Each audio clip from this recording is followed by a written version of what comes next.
Today I will be walking you through exactly how to work with this software here.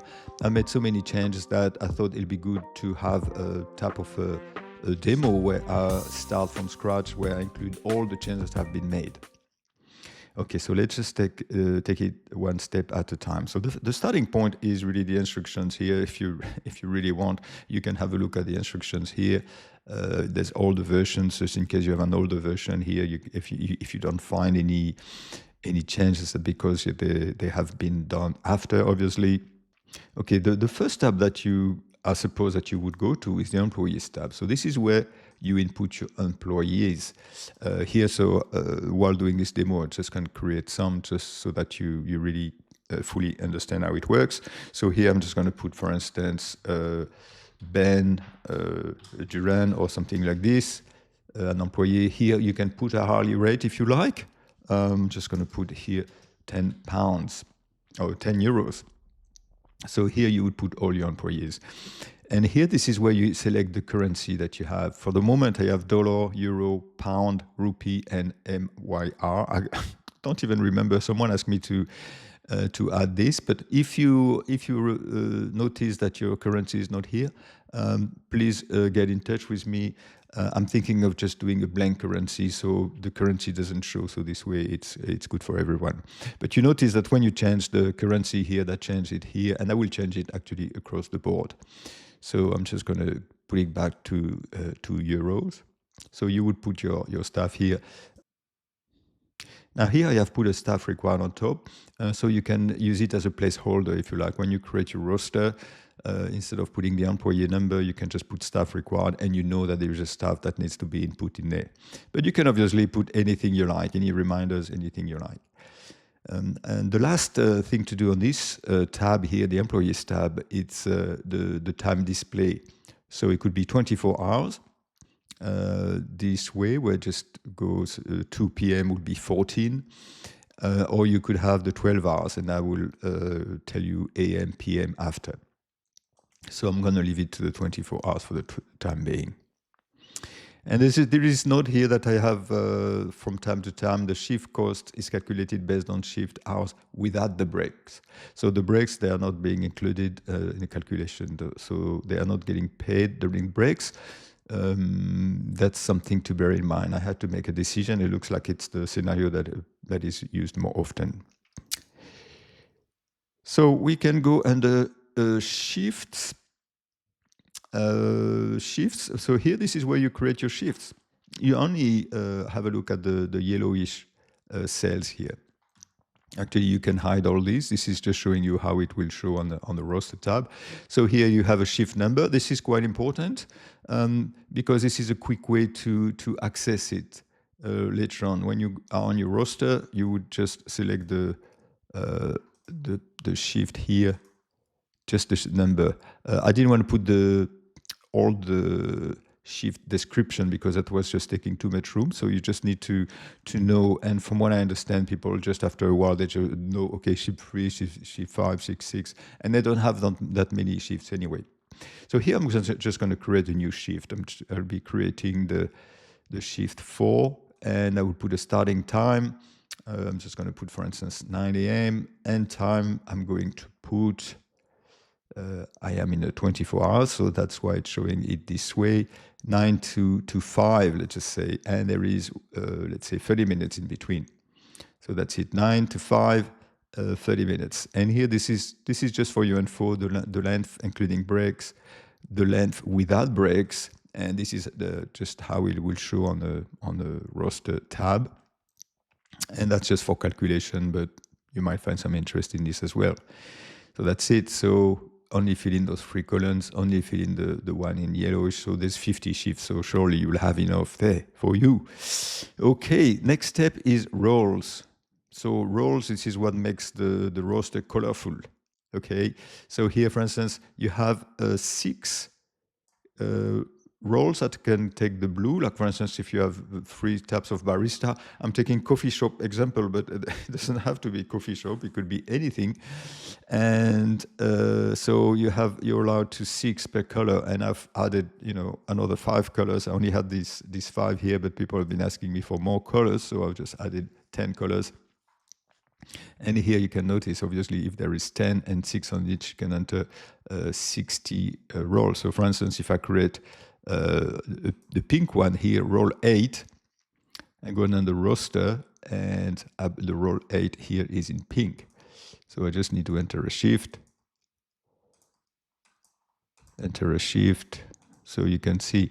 Now if I change the role, if I just say this is a barista, it takes the blue roles, take the barista because it's a blue. Okay, so I think you got a message here. Just input everything in this. The colors here just as a reminder, but you would input your roles types here. The next thing that you have here, so here you cannot really change anything here. It's just the free staff status that you have. They are just when there is unavailability here. So either the staff is on leave or not available, not required. So it's up to you if you want to put not available here, that employee that you have selected here.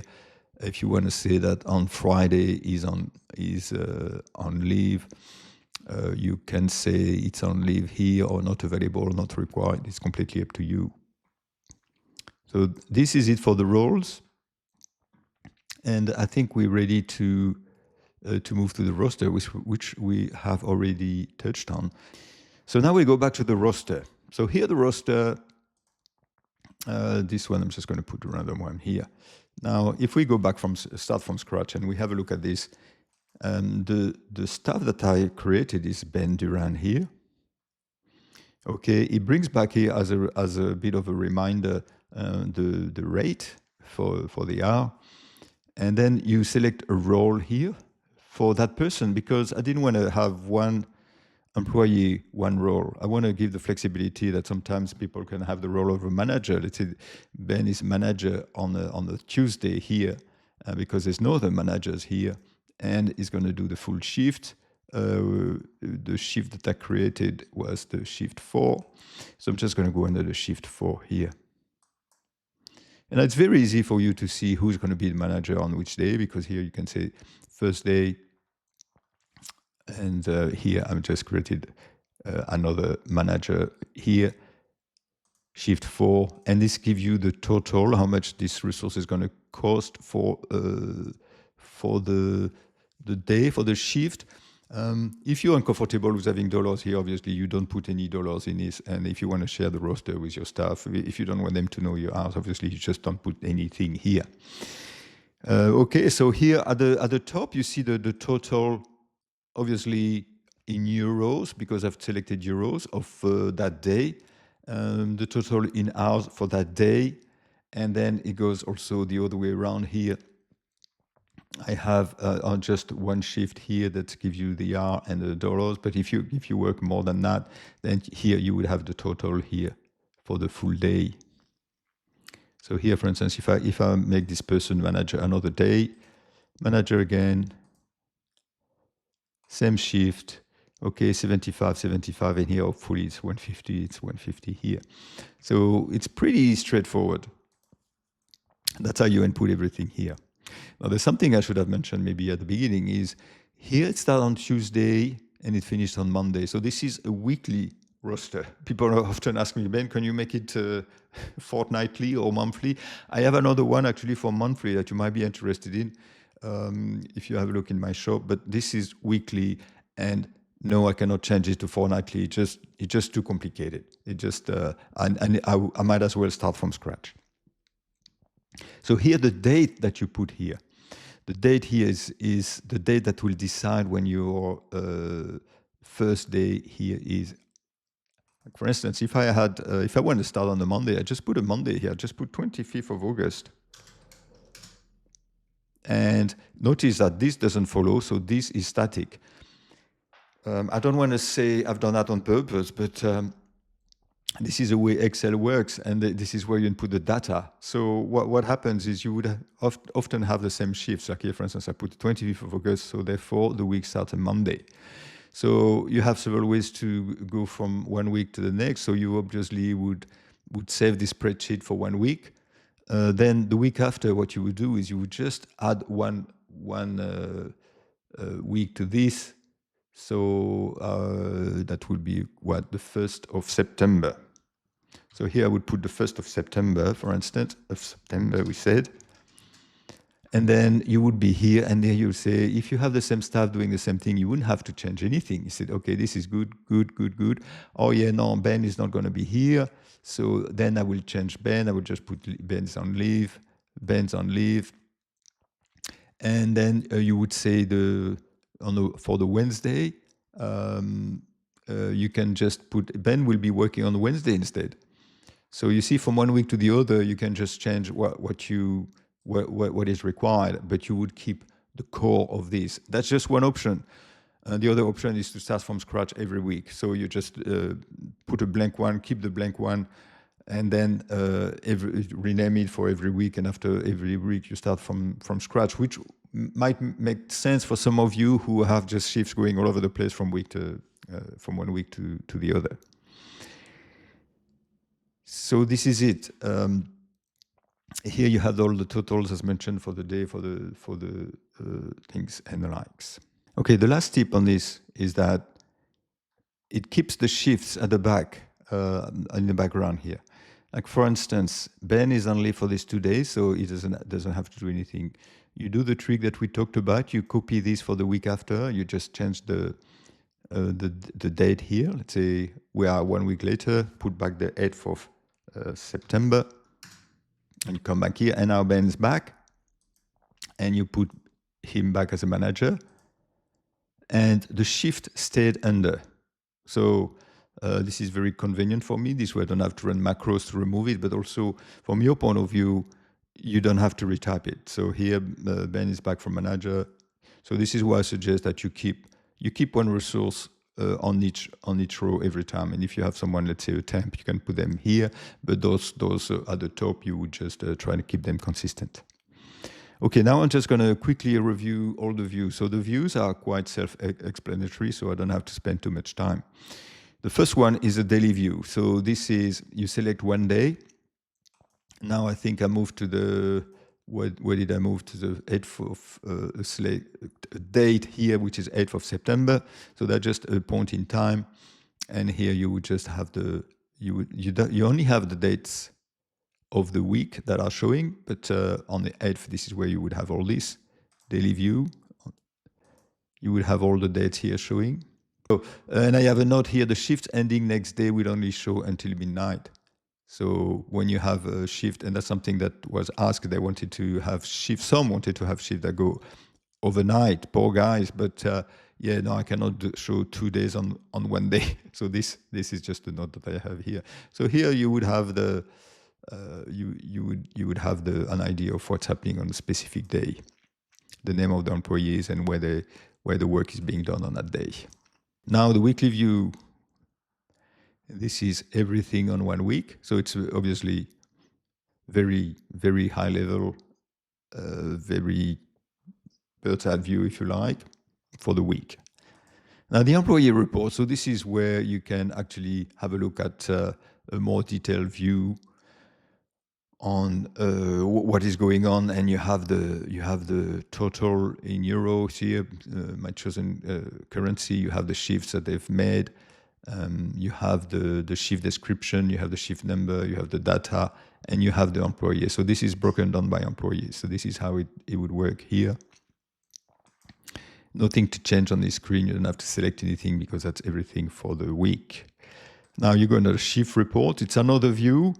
It's by day, for each day, a summary of what is going on. Instead of printing this or showing this, you might be better off, I think, printing this and maybe have it shown somewhere so everybody knows what they're doing. Very simple as well.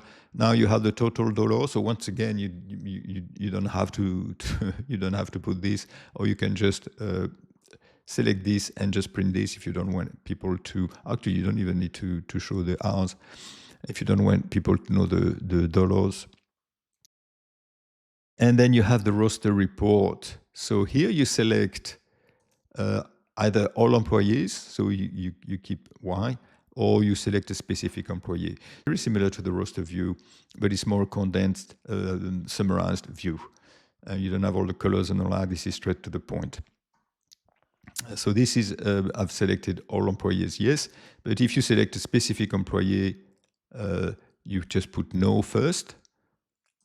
You select no, and then you realize that this cell now is highlighted, and this is where you can select staff here. And here I've selected Ben Durand, for instance. If I select test employee 1, it's showing here. And then staff required, where staff is required. And then you go back to all employees, you put Y, and here the cell under grays out, and that shows you all staff here. Okay, this is pretty much it. Questions, Q&A. People often ask me, what if I have on the same day a staff doing 2 shifts? I think the way to go around this, because obviously this is Excel, so it's not 3D, you would almost need something 3D. What you can do is to have a Ben Durand 1 and Ben Durand 2, if you like. 2, same rate, or you can even have a different rate, maybe if they're working on different day, which is actually the second other question that they have is, what if there is a different rate? But here you would put Ben Durand 1 on 1, and then if he has a second shift, you put Ben Durand 2, and then you have also, after the poor guy is doing some waiting job here. So you would have them here as well. So the same person. And the downside, well, I don't know if it's a downside actually, but you would see broken down into 2 different types of employee, Ben Durand 1 and Ben Durand 2 here. Okay, so I think that covers it. If you have any queries, just put them in comments. This is always evolving, as you've seen. I suppose that there's been already 10 changes being made. Okay, I hope you have fun with it, and there's all the links in the description if you want to have a look at this.